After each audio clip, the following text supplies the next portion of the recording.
about that party I went to? No, I didn't. I didn't read anything. What did you do?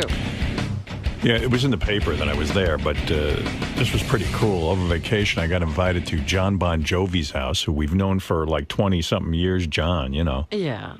And I'd gone to his house last year, and he had a dinner party, and he even said to me, he goes, man, I fucking blew it. He goes, I didn't have any food. He goes, How do you have a dinner party with no food? Like, he just kind of like had people over for drinks and some shitty hors d'oeuvres. Oh. And he even called me up, and he goes, I'm having a party this year. He goes, but don't worry, I got it fucking right. He figured it out this year. Yeah, and I went, well, what are you doing right? He goes, you know, I got a little band set up, and I got food, and I got everything, you know. So I said, oh, I'll come anyway. You know. Give him a second chance. I'll give you a second chance. And I had my 14-year-old daughter with me and her friend Sarah, and you know, I said, "Hey, John, can I bring the kids?" And he was like, "Yeah." So I go over there, and there's like, he's got a whole setup, you know, like nice, friggin' tables and shit. Is this out on the lawn? Out on the lawn at his house, and. So, like, I'm there, and like it was like one superstar after another starts. Well, first I see like the governor of New Jersey, John Corzine, who I knew nothing about. And I got to tell you, is like the fucking greatest guy ever. What do you mean he's the greatest guy? I'm telling you, this guy. I've heard some not so good things. Really? What have you heard? Because I'm telling you, he is terrific. Well, you get bowled over by everybody you meet. You would too, though. This guy you would, though. This guy you would. All right. That's why they're politicians. Oh, it's true. What's so great about him? Because he's the most down-to-earth politician I ever met. He was like a business guy who did really well and seems to like really care. I mean, like he was talking about some of the shit he's doing in Jersey. I was like, whoa, this fucking guy's really way into the gig. He lives right next to me. He was the one who rushed back to the IMUS meeting and even almost talked about killed that. himself. He even talked about it. That was so stupid. He goes, yeah, that's why I'm wondering about his judgment. No. You would really like this guy. I know you would. I'm sure I would, but I like having my distance from these people. Yeah, well, anyway, let me tell you about this party. So I'm standing there, and you know, with parties, I'm always like on edge because, you know, we goof on a lot of people. And yeah, you never know when you're going to run into somebody you've forgotten how badly you goofed on. So then, like, you know, I see like Matt Lauer and his wife. No, Matt I'm cool with. Yeah, but they've had a lot of trouble in that marriage. At least that's what the tabloids say. Yeah, you know. But they were fun. They were there. Hopefully they can keep that at home. Yeah, they don't break up in the middle of parties. Don't bring that to John's. I saw Brian Gumbel and his wife Hillary, and I saw, you know, like there's sort of like a usual crowd out there in the Hamptons. You know, they're all people who own homes out there, so they all kind of. I didn't know the Gumbels were out there. Yeah, they're out there. They're nice people. You know, he's cool with me, and I'm cool with him. And then, you know, and then all of a sudden, like some. Like heavy people started to show up, like Paul McCartney, Billy Joel. Really? Paul was there? I'm walking through the house, and I run into Roger Waters from Pink Floyd. Wow. And I'm sitting and talking to him and his wife, and it was kind of a really fun, cool, you know me at parties. I'm like, and then I'm walking over, and my daughter says to me, "Hey, Dad, can you introduce me to Bruce Springsteen?" So I go, "Is he here?" So this is like Artie's wet dream.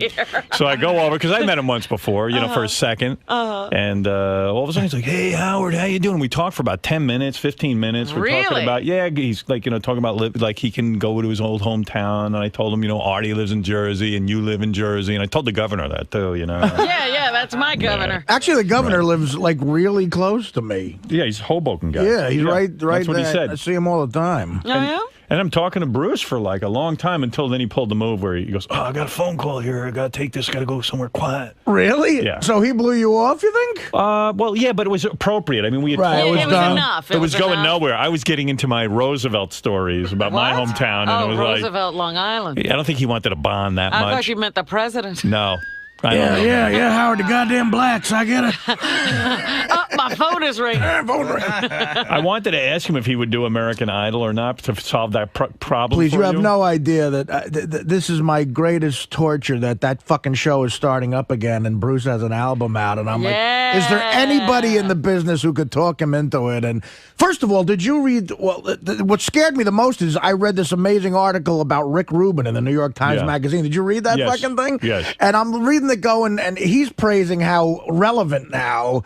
American American Idol is. Well, Columbia Records hired Rick Rubin to save the music business, and he's saying how relevant America's Got Talent and American Idol is. And I was thinking of that exact same thing. Is someone going to talk Springsteen into fucking doing American Idol? When I read that article, I said, Dave, Springsteen might be smart to do it. But I get the feeling he won't do it because I was talking to him and Billy Joel. Right. And Billy was talking about how he got paid a ton of dough to do some sort of wedding or something. And I looked over and Bruce was kind of like, he would never do that. The whole wedding thing. Yeah, I got a feeling he has some integrity left. Yeah, and it was kind of like, well, supposedly he's never done it. There's never been one even like quiet instance of a corporate gathering where or he's done a personal. I don't think so. Party thing. I don't, unless it was a charity. Yeah, or but something. Bruce does weird shit for his kids. Like it turns out the reason he was out in the Hamptons, his daughter is a horseback rider, a jumper, and she was in the Hamptons Classic, and he went all the way out there, and he's hanging out there with her. Well, for that. that's not weird for a dad to show up at his kid's event. I don't say that, but I'm saying he might even want to impress his kids and go on American Idol. Well, that's how they wind up That's there. right. Yes. It sucks for me and Robin as homeowners of the Jersey Shore that Springsteen and Bon Jovi are in the Hamptons with you guys. Know. Well, that's that what kind of Corzine was saying. He was like, what the fuck is this? He's over there recruiting them to come back. Right. Hey, did you guys ever speak? Did you and Springsteen ever speak about satellite radio at all? And like his whole No. because supposedly his new album, the first single, mentioned satellite radio and all that other shit. Nah, I didn't talk to him about that.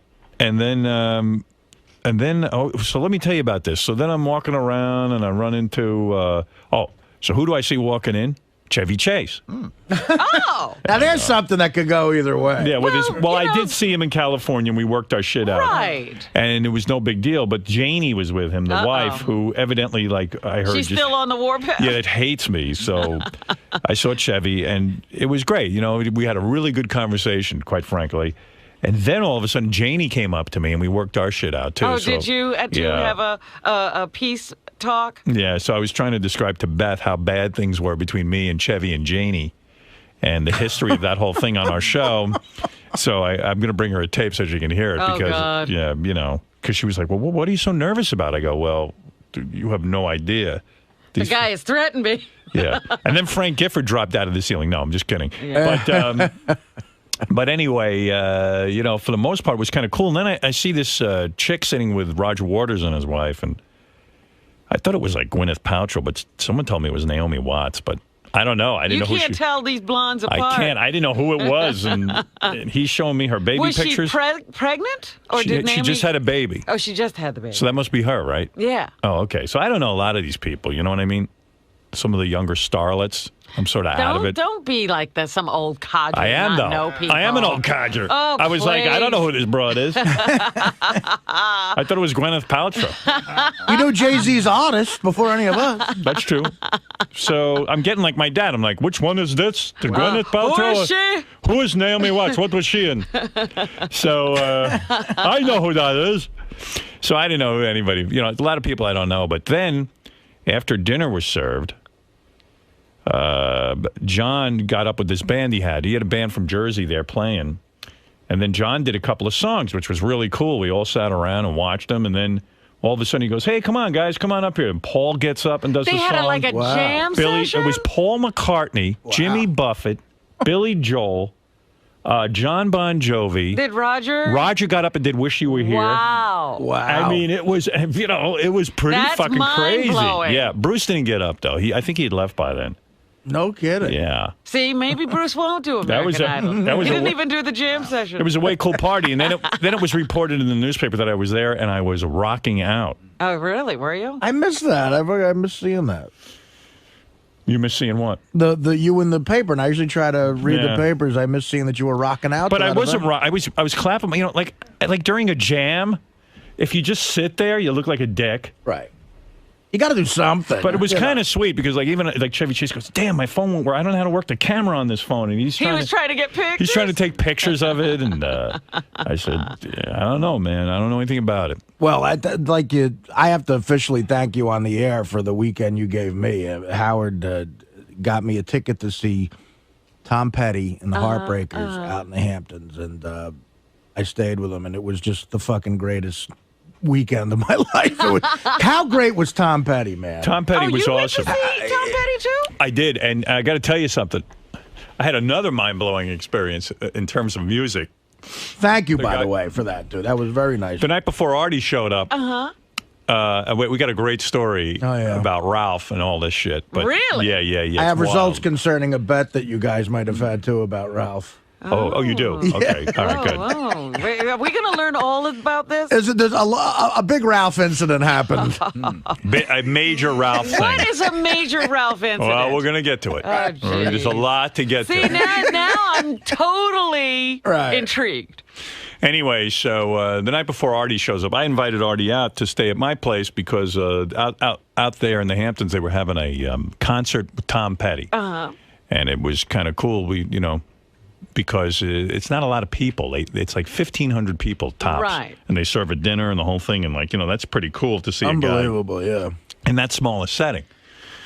So, anyway, the night before, I got invited over the guy who owns Sirius's house. Leon. And I went over, and he usually has a dinner party for a few people every year. And, of course, I go. He's a good guy. And this time, though, it was a little bit bigger party on the beach and everything. And then he built this structure on his house, and he had Tom Petty show up at his house and play for all of us. Jeez. Wow. Play for me. Yeah, well, there were maybe at that point 60 or 70 people there. Oh, my so I sat down on a couch, like in a living room. Could you imagine? And watched Tom Petty do an entire concert. Oh, my goodness. It was friggin' awesome. Now, did he do the same set the next night? Pretty much, but Wow. actually even more classic tunes at... well, I'm just wondering, does he do the full concert at Leon's, or does he... full concert. He was paid full... It said in the paper he was paid $850,000 to show up. Goodness. But, I don't know if that's true or not. How many do each Heartbreaker get? 850,000 for Tom Petty? Yeah. Hey, you know what? I said, hey, you could have gotten Cheap Trick for 10 grand. When you go see Tom Petty in concert, though, you don't realize, God, that's his song too. He's got a million hits. He does, and they're all, and he plays them all. He doesn't fuck around. 850,000 to come to my house? Hey, look, anyway, what are you gonna do? Anyway, I was seeing Tom Petty the next night, and I guess that's how he got Tom Petty, because Tom Petty was around. In town, and he figured, hey, I'll pick up a couple extra bucks. Why a couple not? extra shekels. So anyway. Well, that's what these guys make. Like they paid these guys. Tom Petty got paid $1 million to show up at the Hamptons Club. Well, that's a concert. You could see. I always wondered, but I mean, look again. It's 60 people, private home. You know what? I should have studied an instrument. Yeah, you really blew it with this radio thing. So because it's cool, you go out, get $1 million, People just throw money at you. Yeah, and it's fun. You sing. So anyway, okay, so Artie was coming out. He wanted to see Tom Petty. He said that to me. I said, I can get a ticket for you. We have an extra ticket. And he says, good, yeah, I'm going to stay in a hotel. But I said, no.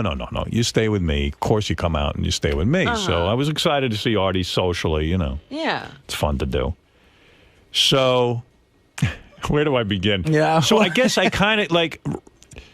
The helicopter. Beth and I were talking, actually. I never discussed this with Artie, but, I said, Beth kind of even said to me, do you think Artie thinks you're fun? And I go, I don't think so. Wow, this is an interesting conversation. Yeah, so I said, and she said, what's going to happen, if you want to take a nap or something? I said, yeah, Artie might bum out. Take a nap. Because what will Artie do till the concert? What do you do out there? You nap? I'm all about naps. I'm always napping, and I'm antisocial. So she said, why don't you invite Ralph?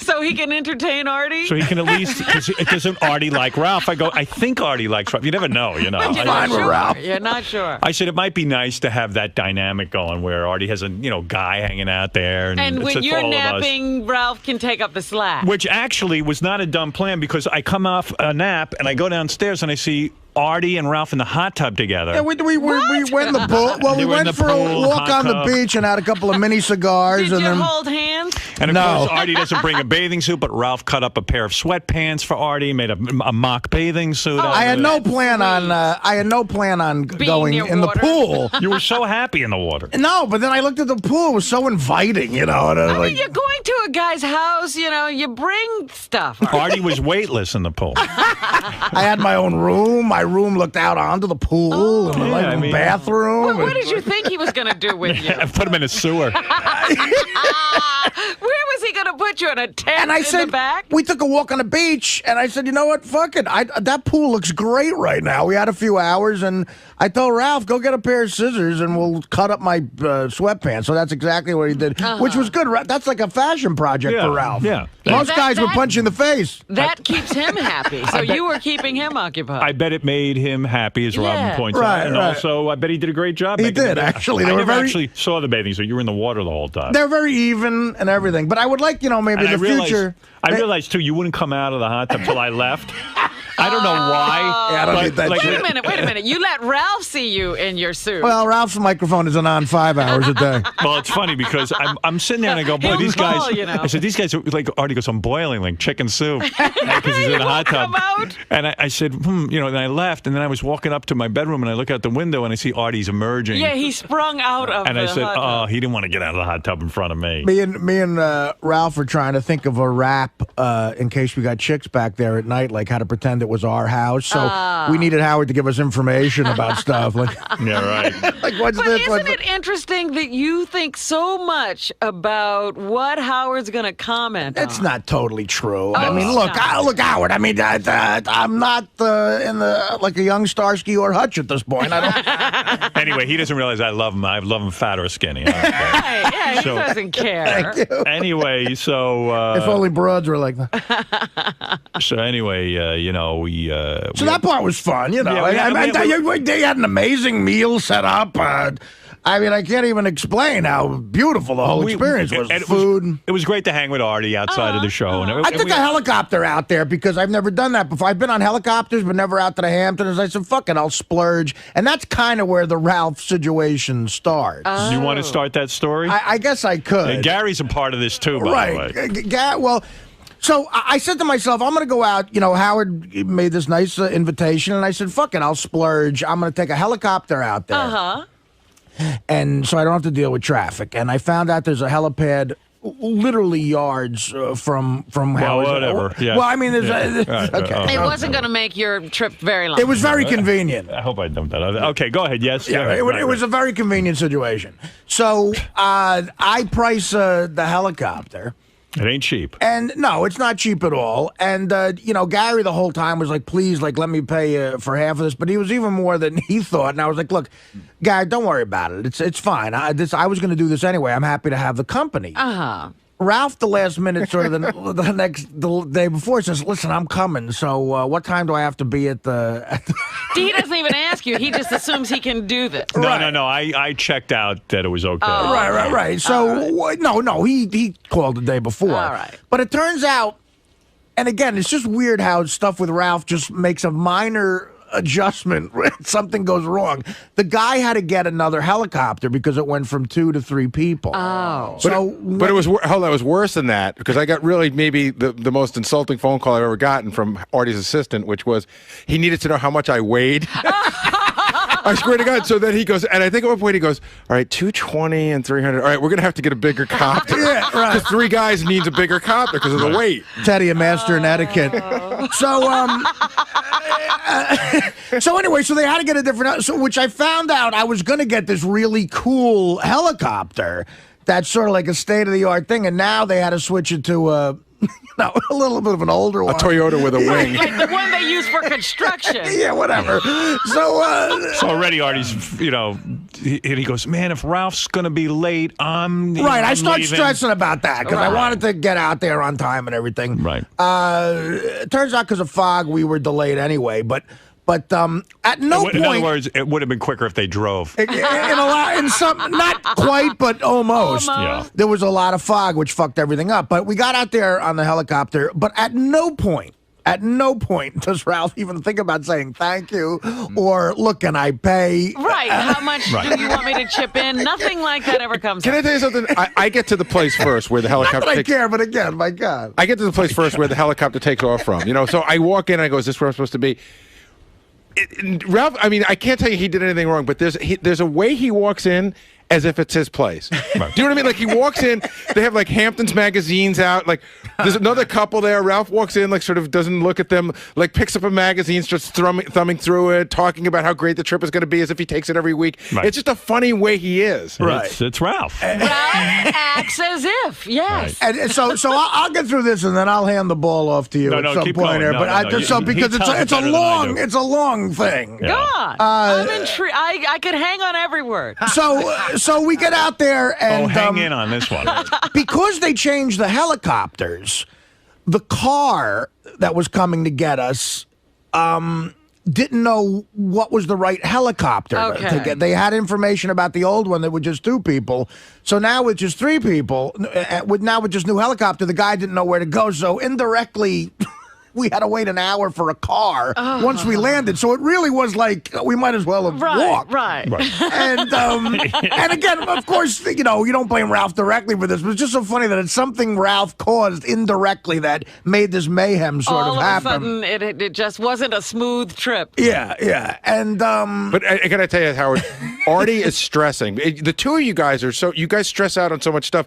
Howard's having a little barbecue, and Howard's stressing because he wants it to be good. He wants everybody to be on time. And now Artie's stressing that he's fucking up the barbecue. Right. Well, and you know he's what he's thinking about? He's freaking out. Nap. No, he's thinking about being late to Gary's party for dinner and how badly that went for him. Right. He screwed up the Yeah, whole but this wasn't dinner. his fault. No, but at one point, Artie shut the phone and goes, Jesus Christ, I can't control the weather. I'm going to be, he was just bumming out that he's going to be late. He was stressed out. No, I'm just saying Artie knows that he and he doesn't want it to happen again. right. Right. Actually, I had forgotten completely about fucking up Gary's dinner. But anyway, I did too. I remember I everything. recall that I did. So anyway, there's that nuttiness going on, and fine. It's like I didn't expect anybody to offer this, but still, it's a nice gesture. All right. So wait. So go ahead. So you guys get to my house, Right. and that's okay. It's fine. To get to the house, we're having a perfectly reasonable afternoon, and that night is the Tom Petty concert. And me and Ralph did hang. We sort of bonded, the pool thing and everything. And Right. we were having fun. we So, started I mean, drinking. He did something. He made you a bathing suit. Right, Yeah, and these exactly. guys were drinking and having a good time. And We had a all that great stuff. meal when we Yeah. landed, and we started boozing. It was fun. Yeah, it was fun. We were all having a good time. And, I got my nap. And Ralph And Ralph kept was- Artie kept company. Artie company as planned. And it just, everything was going good. So I say to the guys, look, we're going to have dinner at the concert, and everyone be ready. I got a car coming and everything so we could all drink. Right. Got a car coming at 7 o'clock. Everyone be ready 7 o'clock or 7:15, whatever the time is. I say. Forgot about this part. So we're walking out the door. Everyone's ready promptly, 7:15. We got this thing timed out. And I look over, and Ralph is 2 minutes before 7:15. 7:13 starts making phone calls because he has to plan his trip to California, and he's trying to get airline reservations. So I said to him, you motherfucker. I said, it's 7:13. And He had all day. He goes, please, it's not 7:15 yet. It's 2 more minutes. I go, but we're ready now. We all want to leave. He's on We wanna one go." coast arranging for the next coast's plan. Yeah, and I'm like, you had all afternoon to call. Like, why would you call it 7:13? Well, you said 7:15. I Yeah, said, but he can't get anything done with an airline in 2 minutes. no shit. Exactly. So I said, Yeah, hang that's the up- point, absolutely. I go hang up the fucking phone. So he hangs up the phone. Okay. Which, by the way, thank God Howard was around to say that, because anybody else, he would not have hung up the He phone. would have made you wait. Yeah. Yeah. Oh no, I would have just left. I was nice enough. I must have been in a good mood because I said, okay, hang up the phone. We should just pull out and left. Now keep in mind, I had a drink at this point. Ralph had started drinking, right? So he Okay. was about 2 or 3 drinks deep into the evening. All right. Okay. All right. So All now right. we go in the limo. We go in the limo, and I'm not going do you wanna- No. All All right, right. right. So we go in the limo. All right. There's They're some parts editing. Yeah, had and to that's edit. not fair. No. It is. Don't tell me anything you're leaving out. Just tell me a story. Okay, I well. won't know if you don't say something like Sorry, that. we haven't rehearsed this. All right. So You're anyway, supposed to be a professional. we get in the limo, and Ralph starts in. He's got to pee. I have to pee. I have to pee. I knew it. I was So- going to say, he's got to stop to go to the bathroom. Well, wait. So I said, Ralph, why didn't you pee before we, like a little kid? Why didn't you pee? I didn't have to go at that point. I go, yes, you did. I said, it's 5 minutes into the trip. What the fuck is wrong with you? You can't pee. There's no way to pee. But not just saying I have to take a leak. Writhing around on the floor of the limo like a second grader going, I gotta get the yelling at the driver. Yelling at Terry. Really rude. What do you mean yelling? Like, do an impression of what he was. Almost like Terry is getting us, a really nice guy, is getting us to the fucking concert. He's driving at a reasonable speed. Right. We pull up to the entrance, and Ralph, like a third grader, is rolling around. Terry, where are we? Terry, come on, get us there, Terry. What are you doing, Terry? I mean, like screaming at him because he's not getting us there quick enough so he can piss. Oh, geez. So, okay.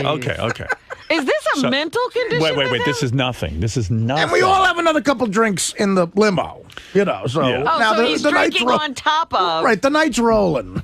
I don't remember him drinking in the limo. We both had a drink. in Did the you limo. really? Yeah, Oh, okay. absolutely. All right. So I don't recall that, but okay, because I don't think I was drinking actually. Yeah, I've been so sick, and I would never drink in a like to me drinking. These guys are really into drinking. We took a drink into the car from your house. Oh, so you were carrying glasses. Yeah. Right. Well, Okay. just that's a Ralph move for sure. So anyway, we get to the concert, and now there's like a lot of people there that I know, and security people and things. Press. And it's a red carpet. And it's red carpet and press. And one of the guys, the security guys at the event, says to me, "Yeah, your whole group is inside." He goes, and there's one guy pissing right in front of all of us. Huh? So I go, well, Are you kidding? He just pissed? Yeah. He just Out pissed. in the- Yeah. Oh. So he makes us all kind of look like shitheads. Yes. You know what I mean? He's embarrassing me because It would be one thing if you were doing Security guys are all laughing. Like Ralph ran out of the limo, ran by like the big entrance. It's a big publicity By event, the way, there's a tent right there with bathrooms. He could have just said, "Where's the bathroom?" He would have been in 3 seconds. But Howard, it gets better because you guys go in, right? So now my group comes in. It's me and Ross and John Hine. And we walk in, and the security guard goes, "Oh, your posse just walked in." I go, "Wait." They go, "Howard's over there." And I go, "Oh, cool." And they go, "Yeah." And there's some dude in the bushes, and you can see Ralph in the bushes peeing.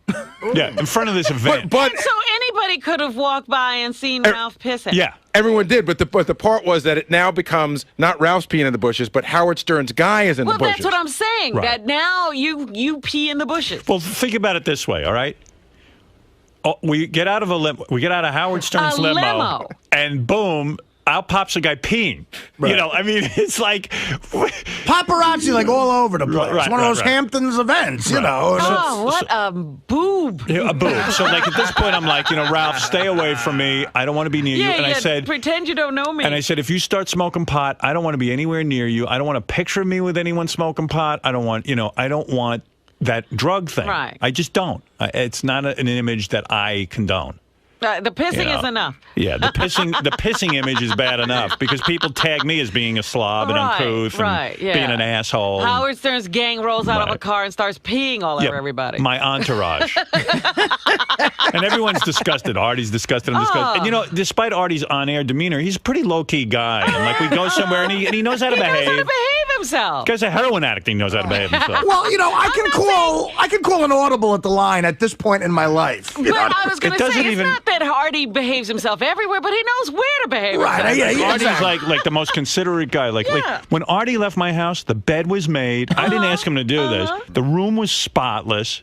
When Ralph leaves my house, I find a half-smoked cigar laying on the fucking bar. It's like, Well, as you'll find out, he didn't plan on leaving exactly. wait, we'll tell you. Wait. So anyway, That's so great. are you still with this my story? God. I love it. Okay, okay. Please. Yeah, because this is such a ramp up. So now I'm livid because I hear everyone's talking about that. Some guy got out of Howard's car and peed all over the Right, place. So right. like I'm just fucking out of my mind over this. Just sick. And then If I could jump in for that, I can tell you that Ralph swears that he didn't take anything of any kind. But early on, right after he walked in after peeing, he went to the bar. One of my friends said Ralph dropped 3 drinks in a row. okay, He just kept dropping drinks. he started drinking very heavily. Is he now having a problem? Well, you tell me after this story. Who knows? I mean, what's So, going on? But at some point, when you're out with a group of people and you're all drinking, and your goal is to get at least lit. And at one point, one guy out of nowhere, like, how'd he get that drunk? That's what happened with Ralph. Like, out of nowhere, Ralph had gotten very drunk, and there were shots around. You could easily get drunk By the and way, just be drinking. None of us realized. I mean, I certainly didn't that Ralph was like really drinking heavily, or what he was doing. Maybe he got some weed from some. I don't know what he was doing.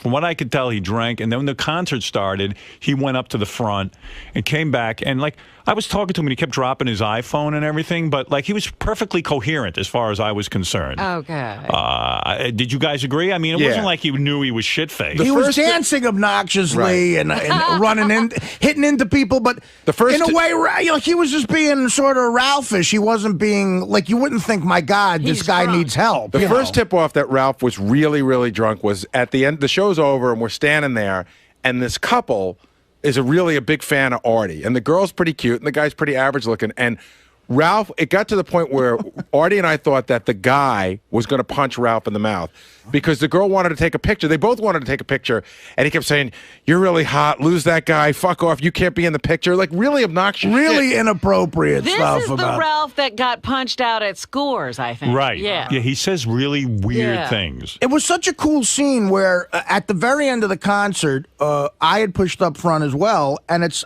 was me, Ralph, and Paul McCartney standing within feet of each other. And I remember pointing that out to Ralph. And Ralph's big thing was he wasn't into Paul. He wasn't impressed with Paul McCartney. He's out of his mind. That's what I don't know. He said something like, I'd be more impressed. And he wasn't. He didn't seem that impressed. He was like, I was like, wow, he's not bullshitting about that. Let me say something to you first.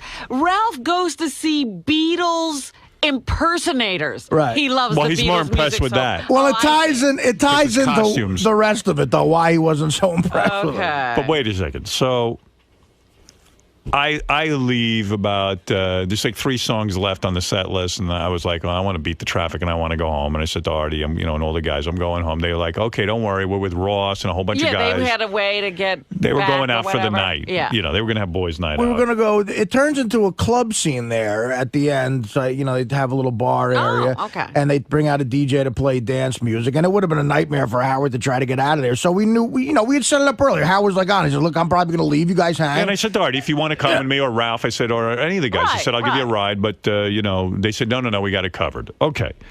So I split all the guys, Gary, Artie, Ralph, all of them are hanging out. Like Artie said, they have like a little thing. Mm-hmm. And then they decide to go to this place called Saracen. It's a restaurant, and it's got like a bar scene, and it's kind of fun, Mm-hmm. I go there once in a while, really like it. And so they get in the car, and they all go, Ralph included. He's already drunk, but he's going anyway. I guess, but again, I'm already out of the picture. But these guys, they said, yeah, maybe he was high or something, but no one really thought he was that. Look, at that point, I was feeling great, and Ralph was. See, but this one, the point Gary just brought up was the key change, like that personality. When we met that couple, he was being so inappropriate, and that was after the Tom Petty concert. And before we went to Saracens. Okay. So, and it was a great group of guys. We was like a guys in out. We were all having fun. It was Richie Notar, it was Ross, it was me, it was Gary, and John Hine. Yes. John Hine, and we were all hanging out. But Ralph, at that point, we said, look, Ralph might start a fight. We got to take care of him a little bit. We started to have the discussion. This was a really weird thing amongst ourselves. And John Hine says, if somebody punches Ralph, will you jump in? And I go, I don't know. It depends on what he did. I said, I guess I have to. John Hine, full of truth serum. Ralph wouldn't want him around. I don't think. Oh, really? Those guys have some issues. I don't know. They have to work out. So John was questioning whether he would get involved if Ralph got into a fight. Yeah, he was like, God, if someone was beating the shit out of him, I don't know if I'd help out. But we had to have that discussion. By the way, I hear Sal's pissed off. He thinks I invited John Hine. Yes. What is that all about? He found out that John Hine went to the concert. You invited him. I did? He's furious that John Hine somehow jumped the chain, that Ralph's been here much longer. And why didn't you invite Sal instead of John? Well, Sal, who gives you your information? I don't know how John Hine ended up there. In fact, But even I invited if that John were the Hine. case, I invited John Hine over my house for some food. But Don't tell Sal. I did, but But the point is, Howard, it doesn't matter how he got there. If you did, it's none of his business. Thank you. Where do you get this information? Where do you conjure up this bullshit of yours? Somebody told me. I just heard that John Hine went with you guys. I'm happy for John Hine. I saw him at the concert. I have no beef Wait with. a second, hold on. John Hine was there, and nobody told you Howard brought him. You just assumed it, right? Well, this is your gig, Howard. I mean, you're the you're the leader of the pack. Dude. Artie came over. That's it. I don't care about Artie. The pack. I don't know how John Hine ended up there. I don't know what John Hine did for the weekend. I saw him at the concert. I had nothing to do with it. I find that hard to believe. You're an asshole. I'm You're just. not even gonna I don't believe it now care. that he said that. I was just a little hurt. I felt that You're you know. hurt. You could have done what John Hein did. Ask John Hein how he ended up there. I'm don't not know the one how who he sold the website for a couple of mil. I don't have the money to pay $3,000 to see Tom Petty. So Again, You're assuming. you're making a wacky assumption. all right, very good. Whatever angle I take, I'll be wrong on this. So I'm happy for you. I'm happy for John Hein. I'm just saying I was a little insulted. Okay? Is that How could wrong? you be insulted if Why I didn't are you invite? insulted? In other words, let's say I go to a Van Halen concert and John Hein is there. Are you insulted? No, and I'm happy. John. The issue's not John Hein. It's just that I felt that. I hate to say But this. Sal, you jumped to conclusions. Hate I to had say nothing to what? do with John Hein. John, how did you end up at that concert? Gary invited me. Oh, okay, there you go. Now All right. get upset with Gary because John jumped you in Gary's life. I'm done with Gary. Me and Gary are over. You know, Gary and John are close. Yeah, I mean, you and know. I just assumed I just assumed that you invited John Hein. No, I had nothing to do with John. Although I did invite him over to my house when I heard he was out there. Yes, but you did. How come you never made Which it? was very nice. Yeah. How come? What happened to you? I was stuck at another thing that I couldn't get out. I was in Long Island City and I couldn't get out to you in time. Boy, Sal would kill himself rather than be stuck at anything. Well, let me just say this for Sal. See, John Hein knew you'd be upset, and that's why he didn't make it. Right. Right. Smart move. All right, Well, Sal, I'm thank happy you. for you and your- You got to hear the rest of this story. So Yeah, I'm listening inside. It's All right, brilliant. yeah. All right, so we know now that Ralph is a little tipsy, but we're all a little tipsy, but who knows how tipsy he is. Right. We go to this Saracen's place. Yeah. All right. And now we get in there, and you know Ross is Mr. Plan guy. He immediately is able to assess the situation, and we go. Ross goes, look, this Ross place is our friend. Ross Sapin, Yeah, who we've Ross talked Saban, about. who Yeah. works here. Yeah. Yeah. And we get in there, and it was crowded, kind of a scene and stuff, and a nice place. But Ross was like, maybe a couple drinks and we'll go somewhere else, you know. And we're like, fine, I don't care, whatever. And Ralph, we get a place to sit. Ralph starts dancing. Dirty dancing. Like, With who? Like Wow. That's the key. like a woman who looked to be about 60. Yeah. In really tight, like with bad plastic surgery and tight, real like jeans. All John, like a did she look pants- real old? Yes. Yeah.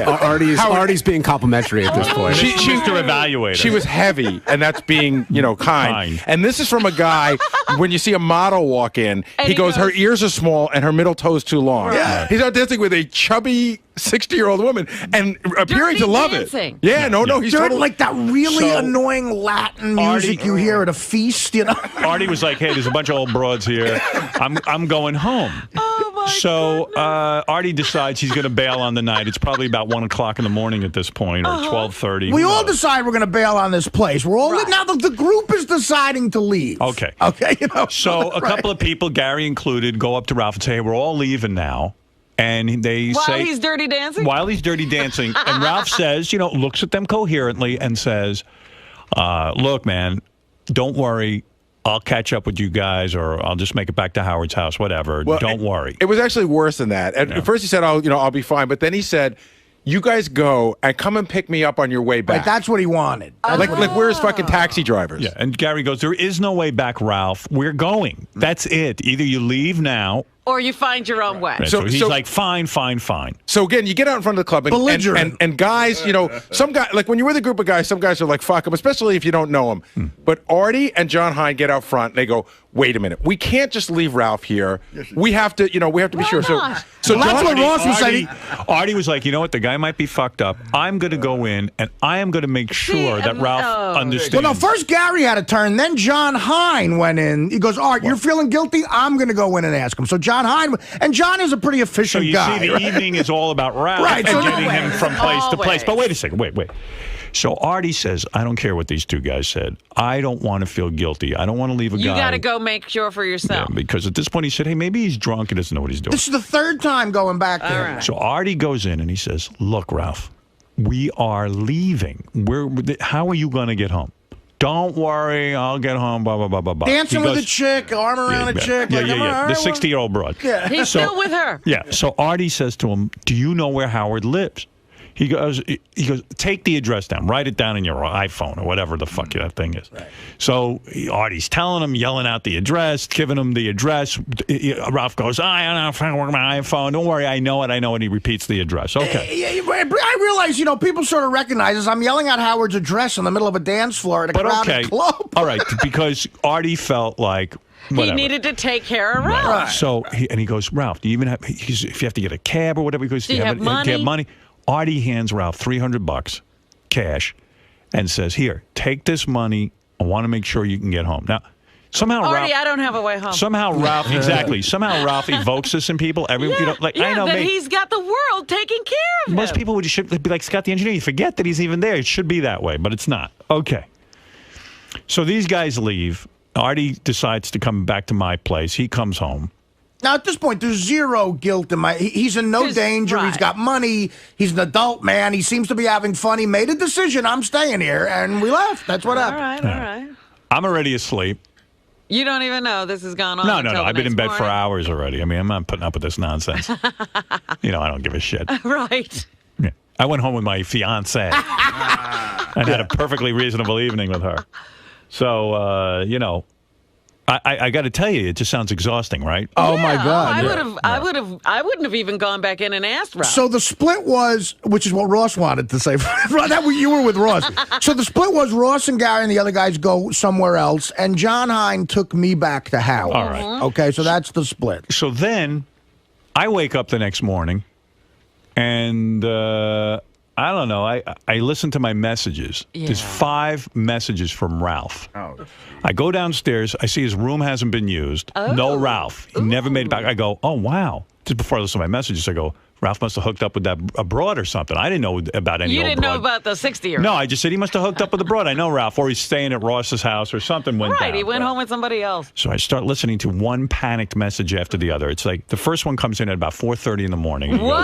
He goes, dude, where do you live? I'm driving around with this guy, and we're stopping in parking lots asking if anyone knows where you live. Oh, no! And he goes, I don't know where I am. You gotta help me. So then he goes, then I listen to the next message. In fact, I have the messages. Why didn't I fucking prepare those? Them.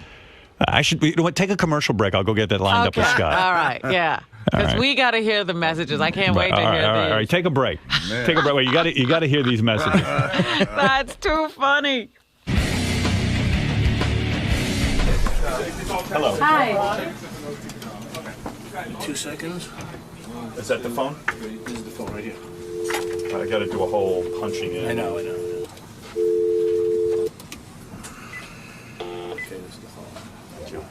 Dial 1. You dial 9 first. You done? I think so. Right. Okay. Next message. Let me just make sure. Hmm? Next message. What's it say? Hey now, douchebag. I tried to call you before, but I got disconnected, and then I got another call. Yeah, you do. Just no 3? That's it. Okay, I got it. I think I do have to bleep out words. I know. It's such a pleasure. Won't believe He sounds like he's 18 years old. Yeah, right? It's one big night. So where were we in this story? So you're about to so Ralph's calling. Yeah. Oh, yeah. Ralph's so calling I wake up in the you, morning. I see Ralph's bedroom is empty. Artie, I realize Artie locks his door at night. I noticed you lock. Do you have a thing? Because what I did was I tried to open the door to see if you were in there because I figured both you guys were gone, and then the door was locked. I don't remember doing it. Maybe I did it out of habit. Yeah. You lock yourself in at home? Yeah, you lock yourself in. Not in the bedroom, but I might have. I was a little drunk myself. I might have locked the door. I guess like I locked it was a front door. Well, good thing you did because I would have been in your room. Right, exactly. Are you smart? Who needs you in there? Right. Hey, always lock your door at Howard's house. So now I'm like all confused, and I go, and as I regularly do, go to check my messages. Scott, do you have those, or is it a whole big process? I think it'll be like 2 more seconds, Howard. All right, great. Just tell me the page to go to. So, but what happened was, Howard left us at the concert. Everybody's hanging, having fun. I left Ralph with that money. Those guys left the bar, too. Ralph was dancing, having a good time. I made it home about 2 a.m. John Hein drove me home. By the way, me and John Hein got pulled over by a cop. What? Yeah, John Hine of all people. So John doesn't even drink, right? Well, no. He didn't get pulled over because of that. He got pulled over. We were doing 40 and a 25 down the Hamptons main drag, and he was doing me a favor, taking me to Howard's, and I felt awful. This really cute chick. A cop. I mean, but cute. Like, like you'd go, wow, there's a hot chick. Pulled us over, and I felt so bad. I said, I'm going to be obnoxious right now. And I said, Miss, my name's Artie Lange. I'm from the Howard Stern Show. And Let me guess what you said. You said you had a 40-inch cock. I was going to say, you would do sexual favors to get out of the ticket. And she said, you know what? Don't worry about it. She goes, I love Howard. I'm just giving you a warning. And she was going to get a fucking moving violation for that. Artie used my name to get out of a ticket. I use my name, and I don't get out of a ticket. Really? Yeah. Oh, God. I've done that, and cops have given me tickets. What? Well, like I'll go, hey, Howard Stern, the guy in the rating guy, goes, oh, yeah, I know who you are. And he keeps writing. And he writes a ticket. See, the move is just to let them see who you are, Right. I think. But Yeah, I never say. And, sometimes they recognize me, and then they're nice. I say right away. Right, you say right away? Yeah, I have the PBA card, and they go, "Oh, where'd you get this from?" And I said, "Well, I do a lot of charity work for the police." Sonny John told me that never one. pull out I said, that "They go, where'd you get it?" I do a lot of charity work for the police. Oh, how do you do that? I go, "Well, I work on the Howard Stern Show. We do a lot that's of stuff." a good one. Yeah, that's good. I'm going to do that. I'm going to say I'm from the Letterman Show. See if that gets me anywhere. But I felt so bad for John. I said, I'm going to be like a little bit of a douchebag and say it out loud. And then she couldn't have been cooler. And I'm telling you, she was hot. So we're lucky because John's the only one of us that doesn't drink. Yeah, he was completely sober. Let's go to Bill, who wants to say hello. Bill, go ahead. Hey, welcome back, Howard. Thanks, man. Listen, this Ralph story, the only way it's going to be any way interesting to anybody but you or maybe Robin is if Ralph dies or gets arrested or... Well, you got to hold on. You got to hold on. Well, sir, that would be great. He gets his face punched in. Are you not enjoying this story? Because I did a random... No, I'm really listening, Howard. I just Right, they just hate Ralph. And, we love to hate Ralph. Okay, because I did a random check. I said, is this interesting to everyone, or is it just to me and Artie and the guys who were there? And everyone said, no, we're all guessing the ending. We're leaping ahead and seeing what this will mean for Ralph in the future. The messages will make it better. They're on Gary preview page 1 in green. Okay, thank you. So I get up and I get this message. Give me a sec. Okay. Here we go. This is the first message. Hey, man, I know you're sleeping, but So what's he supposed to do? I have no place to go. We're going back to the city, I think. Fuck, man. These people. This chick's throwing up on the side of the road. Oh, my God, this is so fucked. All right, well, can you pack up my shit? Okay, thank you. Bye.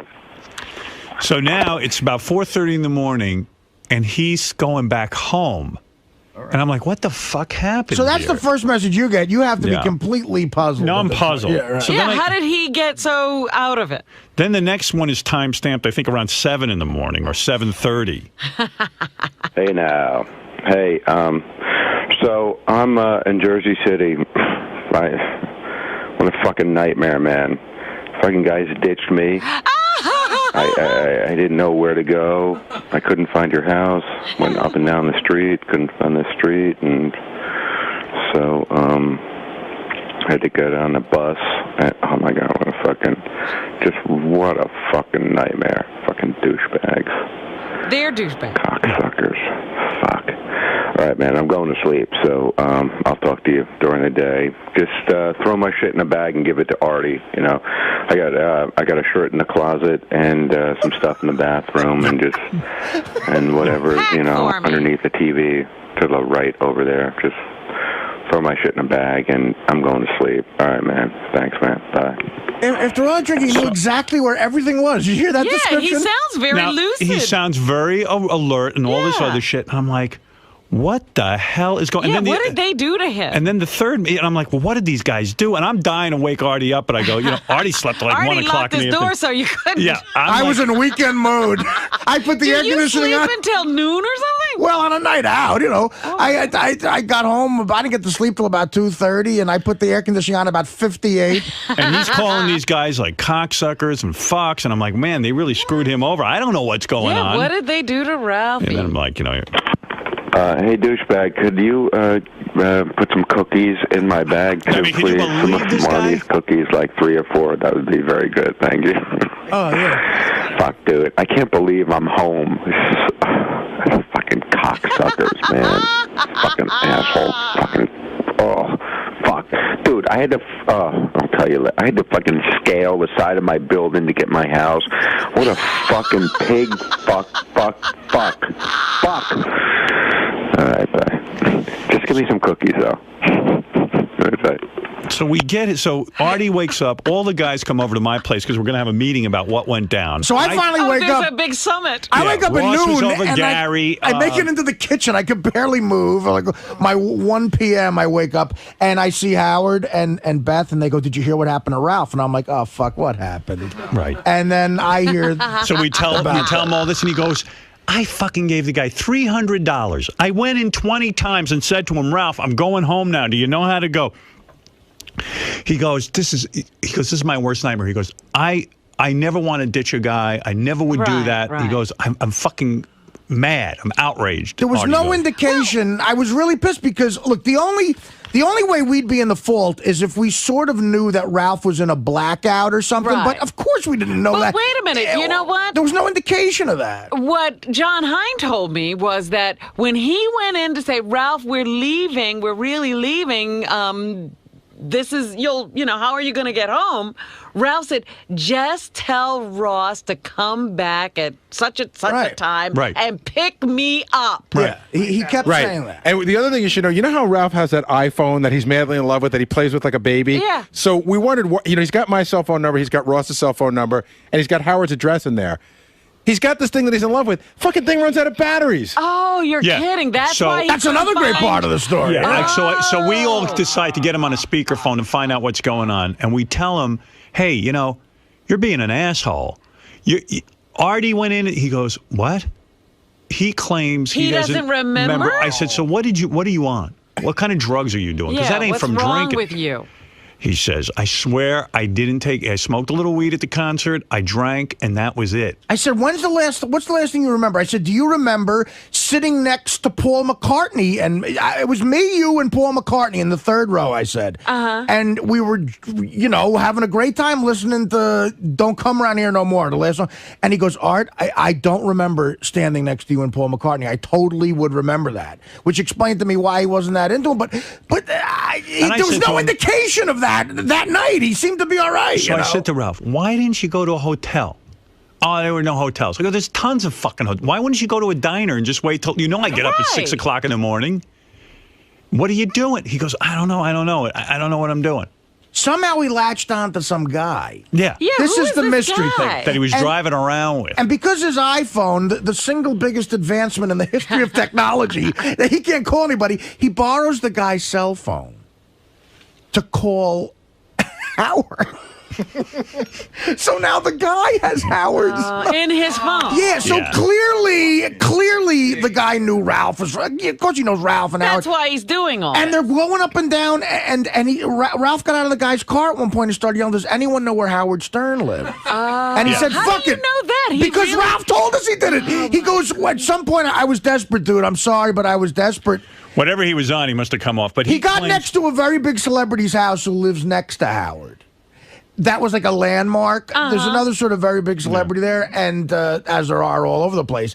And so he knew that was close by, and we were like, well, then you couldn't get it it's only like a little ways further. He's like, no, I couldn't do it. I was yelling at Howard's name. I called him from this guy's cell phone. We go, who was the guy? How did you leave the guy? He's like, I have no idea what happened. Somehow I got on the jitney, the bus, back to the fucking city. We don't believe any of that. We were like, what jitney did you get at 4:30 in the morning? But he's back in Jersey City. He did get back to be on a jitney, right? But he found a guy that was willing to take him from the club to around the neighborhood of your house, drive him up and down the road, and then take him back to a place where the guy knew there was a bus Ralph could get. Yeah, instantaneously, he's supposedly stumbling blackout drunk. He finds a guy he also tried to get into a hotel. He goes, the hotel had no vacancy.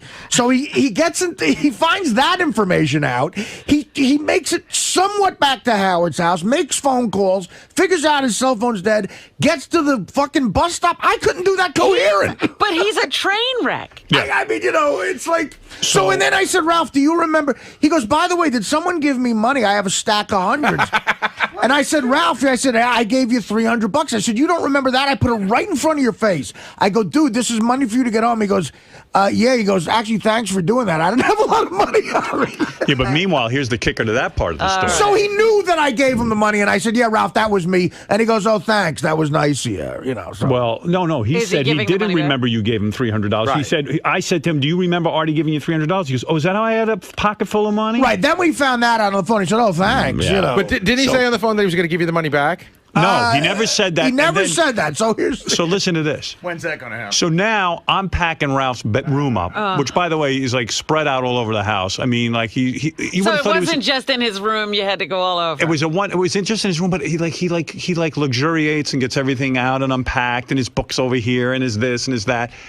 It's like. He was there for 1 hour. You know what I mean? He was just there for an overnight visit. And he really did leave a lit cigar on like a teak bar. No. It actually wasn't lit. It was out. But it was out. So but Howard still, and Beth picked up for him, packed for him, went, got a shirt out of a closet, figures out where his other shit is, and put these great homemade cookies they had, packed them up and put them in the bag. You actually responded to the cookie request. Yeah, he actually gave him cookies. So we pack up his bag, and I go, now Artie's got to schlep Ralph's bag. Real neatly. A packed up fucking bag waiting for me to take it back to Ralph. So after all this. Artie decides that he'll make it easy for Ralph, because Artie got a car to take him from the helipad to his house.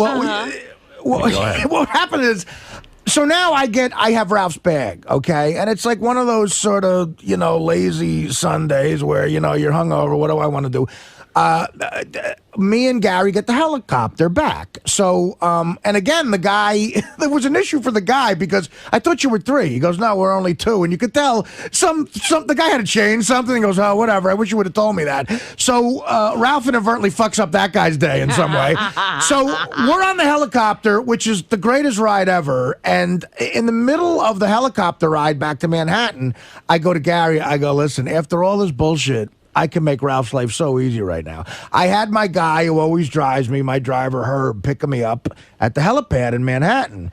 And I said, he actually doesn't live that far from Ralph. Right. I could just tell the guy I'll give the guy Ralph's number, and I'll give Ralph his number on his answer machine, and I'll say, guys, hook up at some point during the day. My driver will hand deliver you the bag, Ralph. And of course, though, he charges me for a ride for that. Of course. Okay. So Gary had some great advice. He goes, okay, number 1, you shouldn't do it because fuck him. But number 2, if you do it, it's out of your hair completely because he's got it. Now Ralph has a deadline. Ralph is skipping to it because he's got to get to California. He needed shit in that bag for California. So I agreed with the second part. I said, fuck it. I don't want this in my head. I call Ralph from the helicopter. I leave him a message saying, look, get in touch with this guy. He's going to have your bag in a Lincoln. Your bag will be driven in a Lincoln Town car to your house. I tell my driver when we land, I go, look, take this to this guy's house. He's like, fine. And he didn't plan on doing anything else on a Sunday. It was a special Sunday ride. Right. And the guy must get charged about $40, $50 for whatever that is. And I don't want the guy to do it for me for nothing.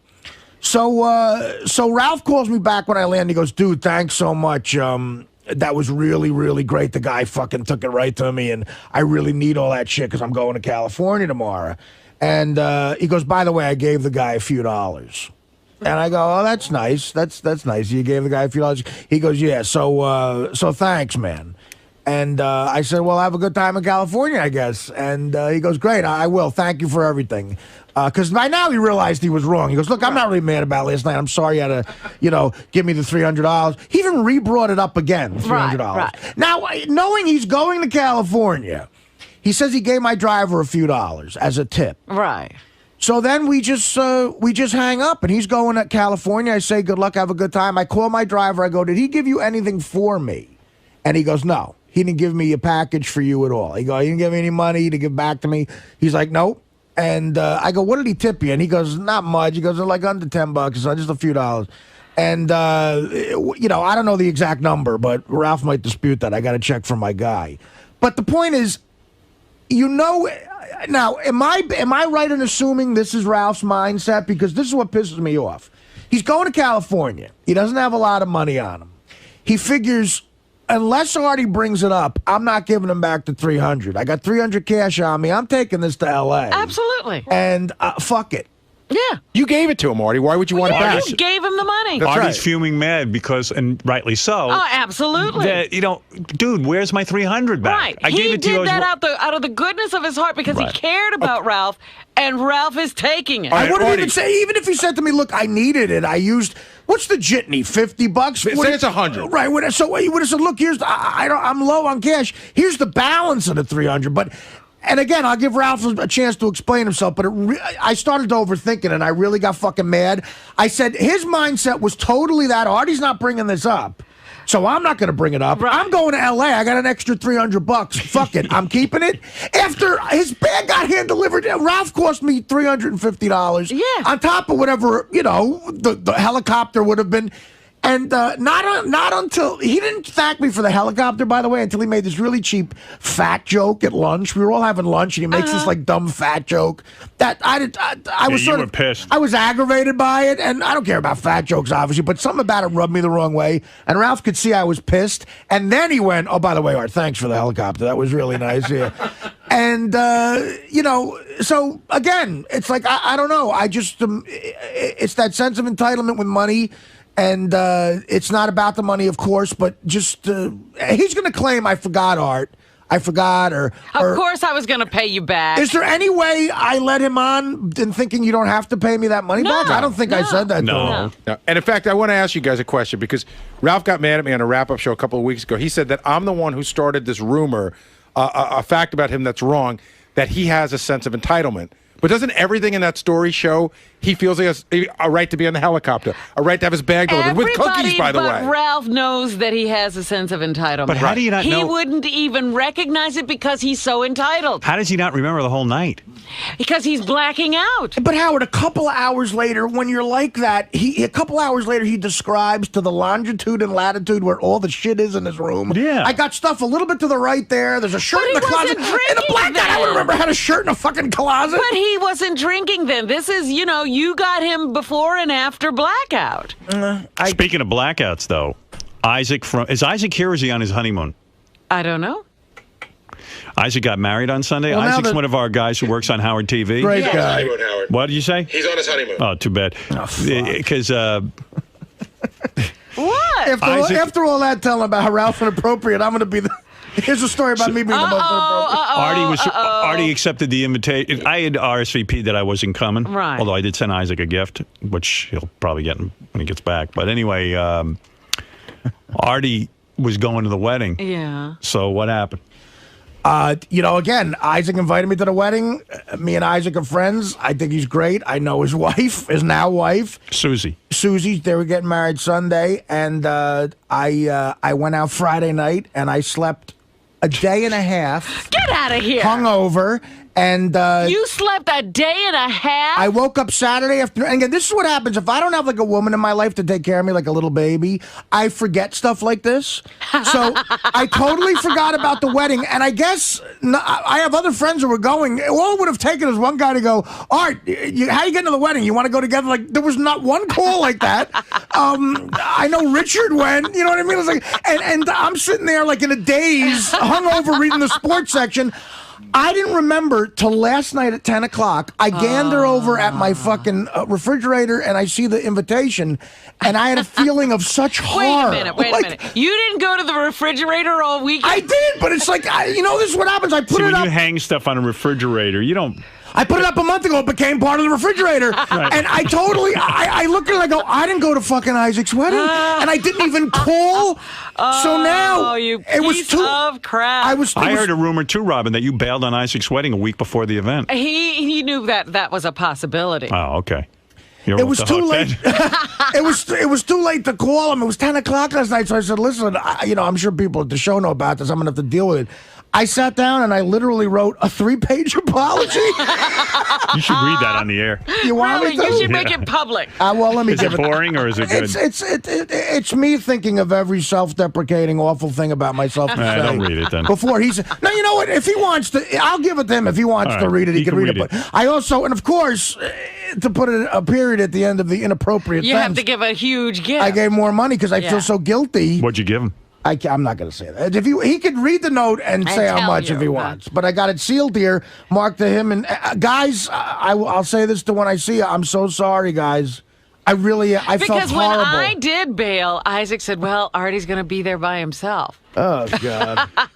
Well, no, he's not, actually. By the way, I know I told that assistant of mine to remind me about this, but anyway, I'm not going to. You know, Now it's it's time. his fault. I'm not going to blame It's time him. you went to franklincovey.com, got yourself an appointment book, and started taking responsibility for this shit. You're right. This is what Howard's been preaching all I'm along. telling you, it enables you to become a man. I don't forget about gigs where I'm getting paid. That's for That's sure. true. But That's true. You never sleep through those. Isaac's a good guy, and I feel terrible about it. And I'll give him this Magna Carta I wrote. Yeah. Hey, anyway, so I feel like a little baby. You know what I mean? Like I'm 39. I forgot to go to a friend's wedding. When are you going to turn 40? It seems like you've been 39 for about 5 years. I'm Jack Benny. You know what's weird? October 11th. The weird part of Isaac's wedding, and this is why we got to get him in here when he comes back from his honeymoon. Where'd he go? I don't even know. I don't know. If you'd been at the wedding, you might have found out. Yeah, you might have known. I feel terrible. So anyway, he had the most random invite list. You know how we always like have trepidation about throwing a party Right, because you have to right. cut certain people off? Yeah. But it was like I got invited, you got invited. Now, some people were pissed Artie got invited over them because they were like, well, I know Isaac longer. Like Gary didn't get invited. Gary didn't get an invite? And he even said to me, look, I'm not complaining. I don't want to go to a fucking wedding. But Not on no Labor Day weekend. no. Oh, people who get married on Labor Day weekend, you want to take them and smash their head into a fucking wall. You want to smash their head into a Well, wall. that's a whole other rap. But you Yeah. know, look, I went to his bachelor party. I did a shot with his best man. I was like, I can't wait for the wedding. It's my bad. Sometimes you drop the ball. I drop the ball. But you know, Teddy, fuck him. It's his fault. So Isaac's on the phone. I got to ask you. Isaac's on the phone Yeah. from his honeymoon? Hey, Isaac. Hey, what's up, guys? Hey, congratulations, by the way, to you and Thanks Susan. Yeah. very much. Yeah. Thanks for the notice. Howard sent me a really nice note. It was very heartfelt. Yes, and I will actually have I have a gift for you, but I have a when you gift get for back. you, too. There you go. Great.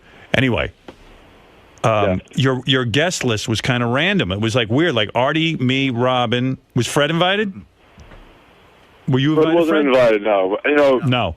It was there's a lot of things. You know how hard it is to put together a party that has a limited number of seats. It's not easy. but like why Richard and like Ronnie the limo driver over Gary? Okay, I'll tell you why. Because I went out to Richard's house to shoot Weekend at the Christie's, and I bonded with Richard, and I've been friends with Richard since the day he arrived at K-Rock. I was close to Richard. Why Ronnie? Because I used to do the hallway camera, and I had, spent a lot of time with Ronnie. And even though Ronnie breaks my balls constantly, probably more than anybody at the show, Ronnie's always doing it with a smile. So I kind of, the way I gauged it was I couldn't invite everyone from the show. There were people that I wanted to invite that I couldn't invite because of numbers and because of, you have to let your parents and you have to let your bride invite people. And I kind of thought of it as, when I look out into that crowd, who are the faces that I really, really want to see? And you don't want to see Gary's face. You didn't want to see Gary or Fred. I like Gary, but I don't have that closeness with Gary that I have with some other people on the show. Yeah, I don't blame you about Fred, too. I mean, I understand that. Well, I was upset. When I get married, I don't want to look out and see You don't Fred. want to look out and see Fred? No. Consider me a no. I love Fred. I just don't know. I just don't have like a closeness. I had to. Gauge No one has a closeness to Fred. I got one for him, Howard. Wow. Hey, Isaac. Pound. Congratulations on. Believe me, I'm not that pissed. But there's a guy out there that seems a little upset that I thought that Isaac was really good friends with. Who? Will. Isaac and Will are pretty friendly. That's so what how do I you thought. pick Richard, say, over Will? Like I said, Will was. I actually had a B list, and I told Will that he was on my B list. He's B-list. Well, just so you don't feel bad, you're on the B list. Well, at least he was on a list. That's right. No, he was on a B list, and our list got really big because I apparently have a lot of cousins that I don't know about. Why would Artie be on your list, though? Are you close to Artie? I thought I was. Yeah, no, me and Isaac are very friendly. And dude, again, I don't know if you heard before, but I have no excuse. Without a broad in my life to take care of me like a little fucking fat baby, I went out Friday night. I slept all day Saturday and Sunday. Last night at 10 o'clock, I looked at my refrigerator at your invitation, man, and I became horrified. And I realized no one called me. No one even said. Well, my invitation was on your refrigerator, and you didn't see it for 2 days. I don't believe that. Well, that's what I said. He had to go to the refrigerator. No, it became sort of part of the scenery. Yeah, it became like part of the refrigerator, and I because it was up there for so long. But I mean, I have no excuse. I literally. That's bad. No one called. What do you have an assistant for? Well, listen, I guarantee I told that Teddy little motherfucker to remind me about it because You're gonna fire his ass, or you? I know. I just would have liked. I would have loved to have seen. You would have had a great time. Isaac, you know what's sad? A B-lister could have taken his place. That's right. Like Will. That's of course, And Will's a B-lister. Isaac, I am so sorry, man. I wrote you a 3-page apology.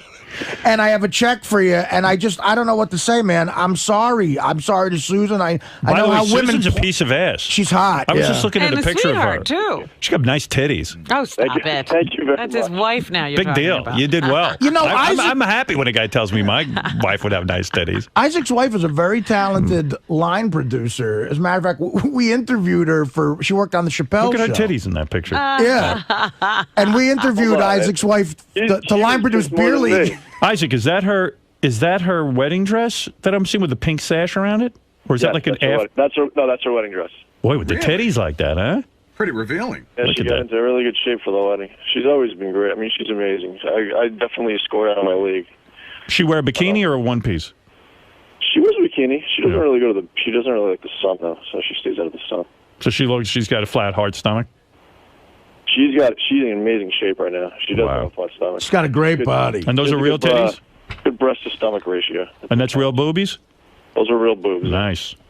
She got a nice But face, she too. was really. I mean, I think one of the first things that she said to me, she looked out and she goes, "Artie's not here." Oh God, I'm like, yeah. And I was like, well, let's give him a little time. Maybe he's late, but. I assume you were at the wedding, right? Yeah, I was at the wedding. I had a great time. Picture. I'm just saying for the audience. Yes. We set a chair for Artie, in his seat. We put a Jack in water and put his name there. I mean, you know why I have no excuse? Because even, of course, the baby that I am, I was late in RSVPing about whether or not I was going to bring a guest, so it went out of the way Isaac had to extend it a few days. Artie, you bringing a guest? And I made sure I said no. I'm gonna come solo, and that's when I know. There's your chair. And that's when I know. I told Teddy, "Look, man, you got to remind me about that too." And I guarantee, motherfucker. I told Isaac 3 weeks ago. I don't know, man. I mean, Yeah. everybody had all this trouble RSVPing, but Howard did everything right. I know. Well, Howard just says no right away. How did he do everything right? He says no right away. Hey, because it's he's better not than going you. anywhere. It's better than Robin, who gives you a yes, sort of, and then a no. Stance, I mean, he says, I can't. Just fucking say no. Isaac, how long ago did I tell you that Artie was definitely not coming to your wedding, even though we RSVP'd yes?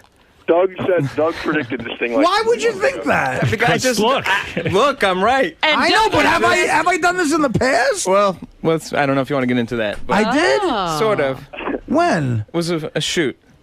Oh, well. Yeah, sort of. But that was a work. Sort of, right, That was- sort of, yeah. I'm sort also of. concerned about Artie sleeping for a day and a half. What did you do on Friday night? Well, I played. He hibernates like a bear. You know what I think did? he eats an enormous meal and and then goes into a cave somewhere. Friday night, there's these guys I play poker with every once in a while, and they're sort of high rollers, even for me a little bit. And I sort of really there's guys I've known for years, but I sort of really gotta get in the right mood to play poker with these guys. Which means? And Means he gets wasted. no, we went and we played a big game of poker, and I got home at 7 a.m. and I explained this in my note. I got home at 7 a.m. on Saturday morning. The wedding was on Sunday, so I went out Friday. We played this 18-hour poker game. How much did you lose? I actually won. We have to $8,100. Really? I won $8,100. Impressive. But this is the same game I lost 38,000 years ago. Remember? So So you're down. still, And I got home at 7 a.m. Saturday, and I had a nice big breakfast. And I went to sleep, and aside from getting up to take a leak, I didn't wake up again until 5:30 p.m. on Sunday. Wow. So I slept for like a bear. 32 hours. And Well, you should have seen him in my house. He was like the whole. You didn't know if Artie was coming out of that I said, room, what huh? if Artie died? I couldn't open the door. As a matter of fact, I was so afraid that I was going to just keep continuing sleeping at hours. Ed, you're on the air. Go ahead, and then we'll get to Richard. Yes, Ed. Hey, I think Artie's back on heroin. I don't think so. He's missing the wedding.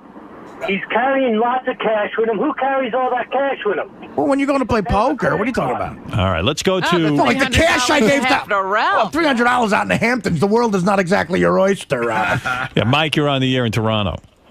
Yeah, it's Paul. I just wanted to go back to the thing about Ralph asking you for cookies. What was that all about? Pack my bag and throw some cookies in there. Well, we had these delicious homemade cookies. And, Unbelievable. He was all angry that not only did he have to go back to Jersey City, but that he missed the cookies that were going to be for lunch. He's still thinking about the cookies. Yeah. Well, where's the manners, too? He just calls and says, do it. Yeah, well, that's why he gets this thing about being entitled. Now, where did he go in California? Because well, Sam Simon and him had a falling out, Right. so he's glomming off John Stamos. So he took the Stamos invitation. He went to Stamos' house. Stamos went to Burning Man out in California. And left Ralph the house for the weekend. Wow. Yeah. So he goes, I'm glad Stamos has kind of got the place to myself. Oh my goodness. I'm thinking of the week Ralph had last week, and again, my great week ended. Yeah. When I got on the helicopter. Right. His was just beginning. He had other plans. What do you want to say, Richard? Back to the Artie sleeping thing.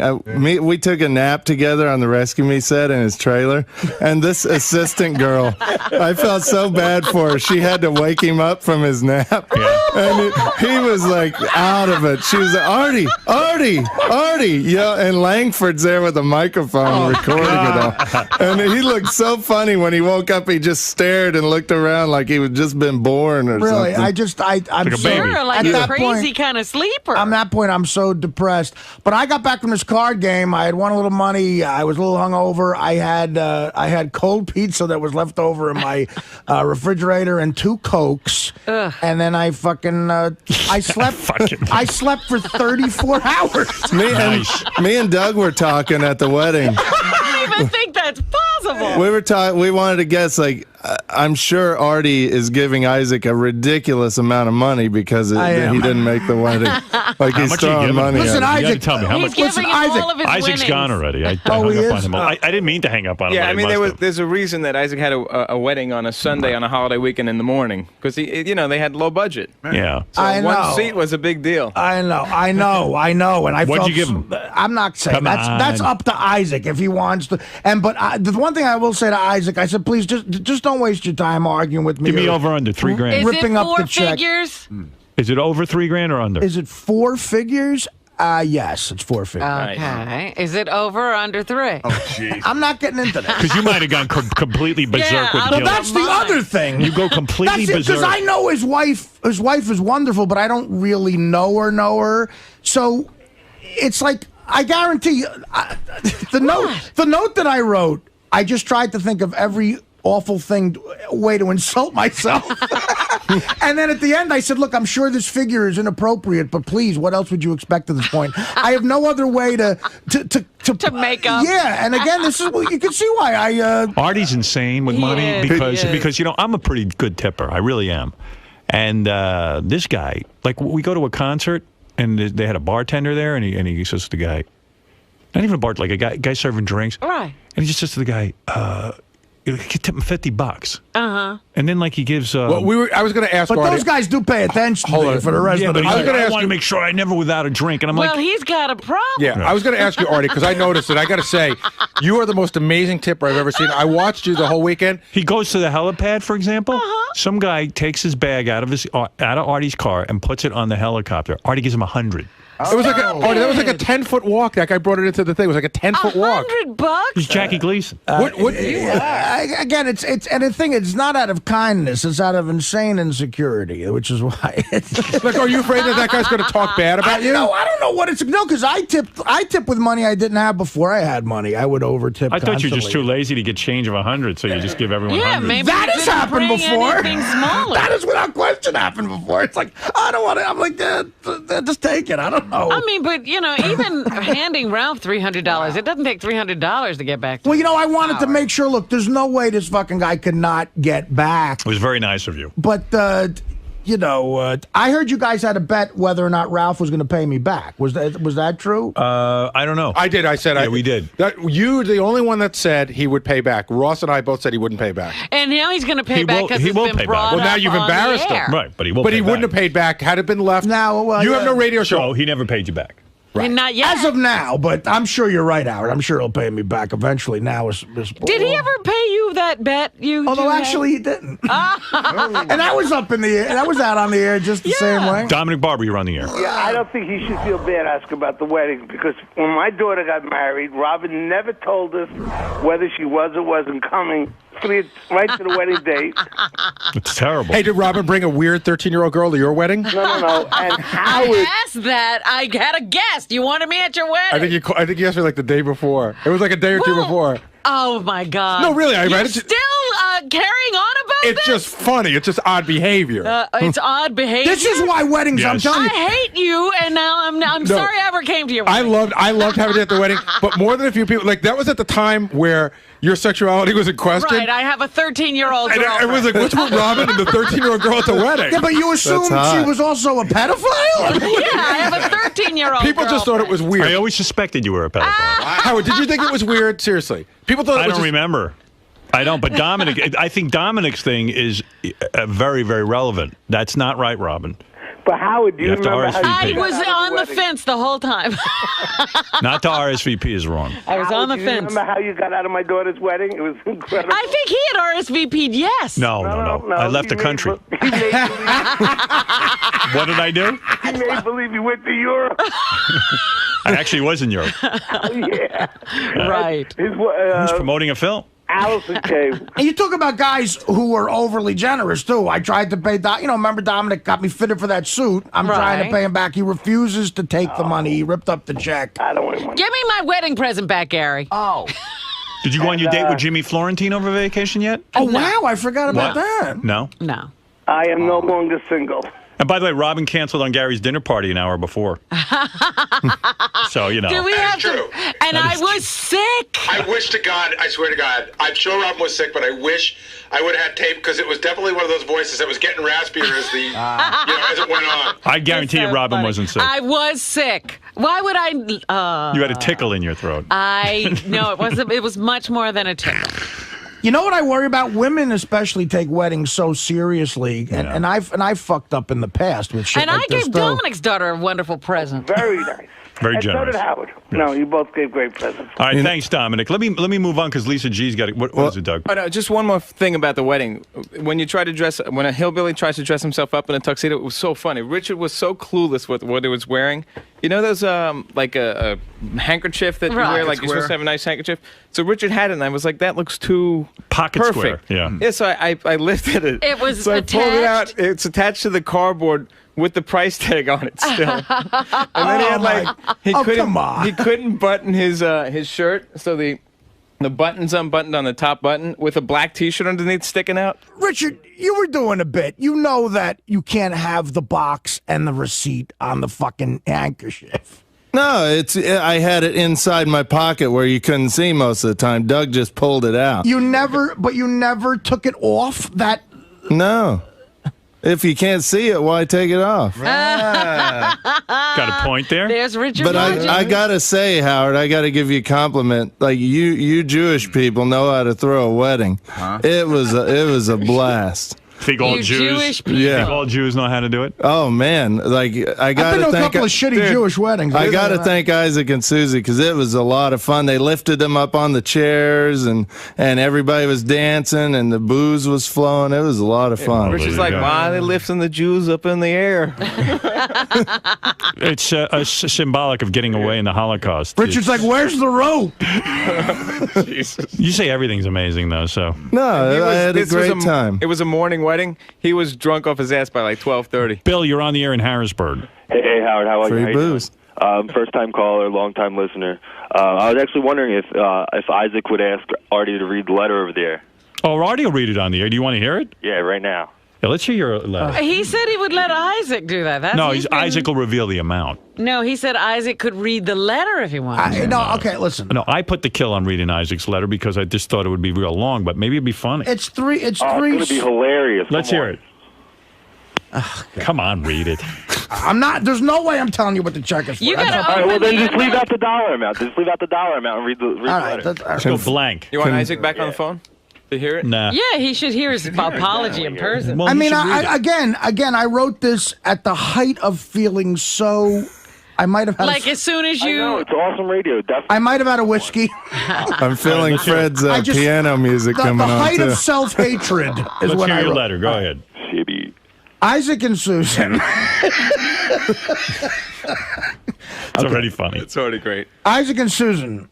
Friday night I went out drinking. I got home at 7 a.m. Saturday morning, September 1st. Here's the chronology. I passed out, and when I woke up, it was Sunday at 5:30 p.m. What an incredible life story. It is now Monday. It is now. Your mom should frame this one. Yeah. It is now Monday, September 3rd at 10 p.m., and it wasn't until 15 minutes ago that I realized in horror I missed your wedding. Isaac and Susan, I am a drunk. Well, listen, words can't express how sorry I am. I consider you guys great friends, and I'm a wreck about it. I offer nothing that can be even barely recognized as an explanation, except to say that I am a mess.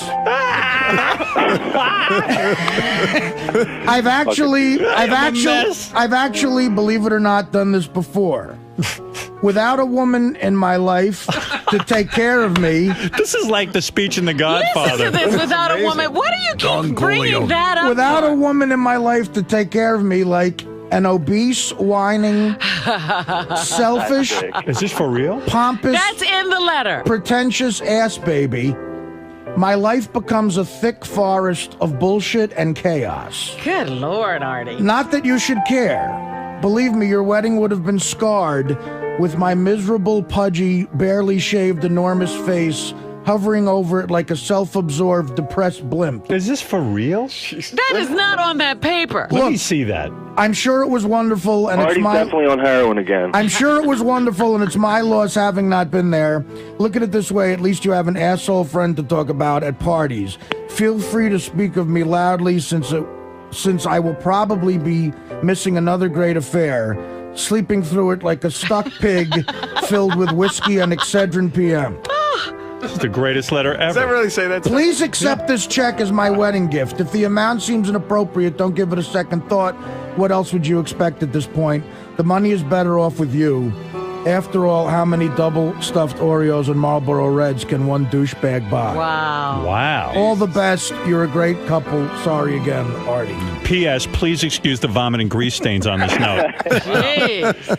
Can we photograph that note and put it up on howardstern.com? That is the greatest Yeah, note this ever. is the regrets note everybody should write. I let it flow. Dude, that is the greatest letter ever. Shame on me not having you If read you that. ever miss anything, use Artie's I'm letter. inviting you to everything, hoping you miss something. They Wait, should go make back a to that part about where I couldn't even believe it was written. What is that? That was the without a woman in my life. Yeah. I got to hear that part Hallmark again. should make a card out Without of that a letter. woman, believe me, I just said fuck it. I'm just going to write this. I got a feeling his check is for over $5,000. I would say $5,000. Yeah. Without a woman in my life. Go ahead, read this. Yeah. Without a woman in my life to take care of me, like an obese, whining, selfish, pompous, pretentious ass baby, my life becomes a thick forest of bullshit and chaos.